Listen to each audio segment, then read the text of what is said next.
Yes, mambo vipi mtazamaji wa PMTV, karibu kwenye PMTV Updates. Na leo hii bwana, tumeamua kutoka nje kidogo ya virabu vya Kariakoo, nikiwa naizungumzia Simba na Yanga. Tumeamua kutua kwa matajiri wa jiji la Dar es Salaam, nikiwa nazungumzia wanalambalamba, matajiri wa Chamazi hawa ambao tunafahamu leo hii majira ya saa 1 kwa saa za Afrika ya Mashariki watakuwa na mchezo wa kundi B katika michuano ya kombe la shirikisho barani Afrika dhidi ya Wydad Athletic kutoka nchini Morocco. Azam inatupa kete yake ya pili baada ya mchezo wake wa kwanza kutamatika kwa wao kupoteza dhidi ya Maniema huko nchini DR Congo. Sasa katika timu hiyo ambao wanaenda kucheza nayo leo hii bwana, kuna star ambaye ashai kuitikisa sana ligi kuu hapa nchini Tanzania bara, nikiwa namzungumzia Stefan Aziz Ki, ama unaweza kumuita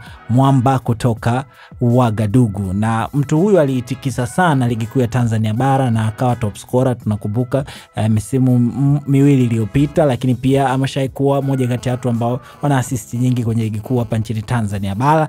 Lakini ukiachana na hizo takwimu zake, yeye akiwa as a whole, yani akiwa na klabu yake Young Africans, yeye ni kama huwa na vita binafsi pale ambapo anakutana na klabu ya Azam. Stefan Aziz Ki amekuwa na kiwango bora pale ambapo anakutana na klabu ya Azam. Na takwimu chache tu ambazo tumekusanyia leo ni kuhusiana na magoli ambayo ameyafunga dhidi ya Azam, lakini pia assist ambazo amewahi kuzitoa na mchango wake kwa ujumla kwenye michezo ambapo akiwa anaitumikia klabu ya Yanga pale ambapo walikutana na Azam. Na amefanikiwa kucheza michezo 8 tu dhidi ya Azam, na kwenye michezo 8 hiyo Stefan Aziz Ki amefanikiwa kufunga mabao 6.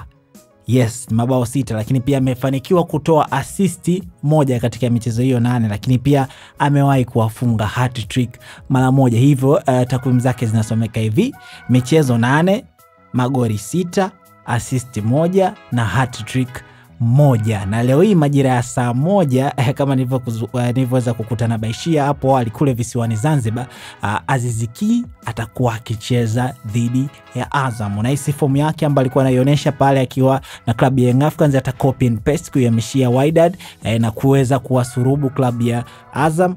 Ama leo hii Azam watakuja na majibu ya maswali ambayo Stefan Aziz Ki amekuwa akiwauliza pale ambapo anakutana nao. Ni kusomee tu msimamo wa kundi B la kombe la shirikisho barani Afrika, ambako mpaka sasa anayeongoza kundi ni Wydad Athletic akiwa na alama 3, anashika nafasi ya pili ni Maniema akiwa na alama 3, lakini anashika nafasi ya 3 ni Azam FC ambaye hakupata kitu kwenye maeneo ya alama, lakini anayemburuza mkia ni Nairobi City kutoka nchini Kenya ambaye naye hana alama yoyote. Sasa tuachie komenti yako hapo, nahisi Azam wanaweza kumkamata leo Stefan Aziz Ki ama utakuwa ni muendelezo wa form ball ambayo amekuwa nayo pale ambapo anakutana na club ya Azam. Lakini wakati unaacha komenti yako, usisahau kwamba website ni moja tu. Ukitaka kufanya bashiri, kitu ambacho kinatakia kuingia kichwani kwako ni kwamba PMBet ndio sehemu pekee ambayo unapata michongo ya kupata pesa, lakini pia unapata michongo ya kupata magari. Wanangu wa mikeka, leo hii kuna mechi nyingi sana. Hakikisha na beti kupitia PMBet ili uweze kushinda pesa, lakini pia uingie kwenye draw ya kushindania Toyota IST ambayo inatoka kila baada ya wiki 5. Website ni pmbet.co.tz. Mimi naitwa Raymond Elias.